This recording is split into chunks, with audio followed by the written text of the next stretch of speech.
if we kind of go into maybe the tradition, like I know, like for instance, the Japanese martial arts, at least traditionally, they talked about Bushido, right? 武士道 in Mandarin.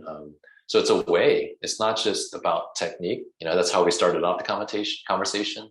It's not just about fighting. Yes, right? Absolutely. Like, if someone really is going to threaten you or that which you love, then yeah, you should be capable. But if you want to make it a do or a dao or a way, I think we need to have these kind of conversations.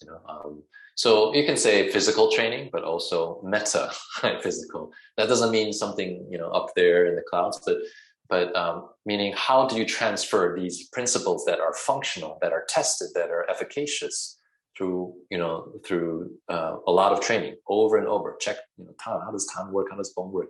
And then you get that somatic confidence. It's like somatopsychic. Everyone's heard of psychosomatic, right? You think a certain way and it affects the body. Psyche, mind, soma, body. But I think martial arts is actually almost irreplaceable as a form of somatopsychic training. You have dance, which is interactive, it's embodied, but you don't simulate, maybe certain kinds of dance, like battle, okay? How to in simulated, right? It's safe, right? Situation, violence, and be able to test out certain principles as expressed via certain techniques, like Tan. Can we spread out the attack, right? Can we wing it out, right? Talk about the two wings, the bone means to wing out. Can we use this principle of dissolution or whatever you want to say, and check it out? Okay, my Sifu says, try this, and don't believe it per se. Enough trust to test it, but you have to make it your own. And the only way, and that's hard, right? Like you said, when we couldn't meet in person, test over, and that's probably why a lot of people just get ideas, and it's theoretical debates, and they actually haven't tested out in empirical, embodied experience what works and doesn't work. So they're just arguing like hypotheses, right? So in a very scientific way, the observation, let me see what's going on. And then hypothesis, how can I solve the situation or what is going on? And then test it over and over and over again.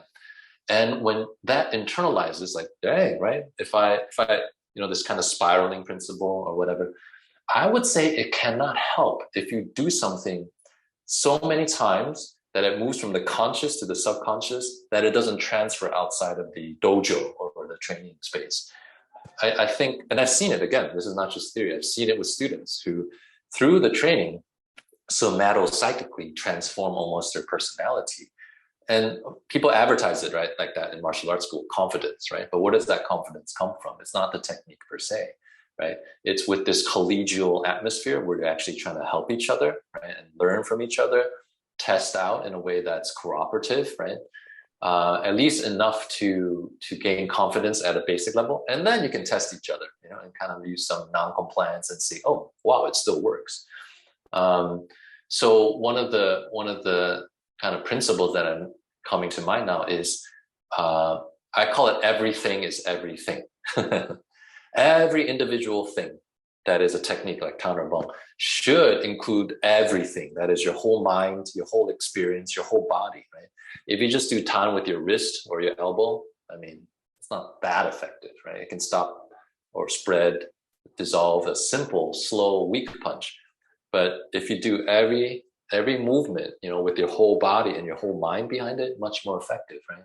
So let's just call that integration, like integral approach to every part expresses the whole, right? Kind of almost like a fractal or holistic.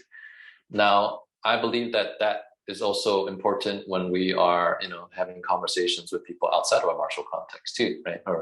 Or even life. Can you see life in a connected way, or is it just pieces and parts?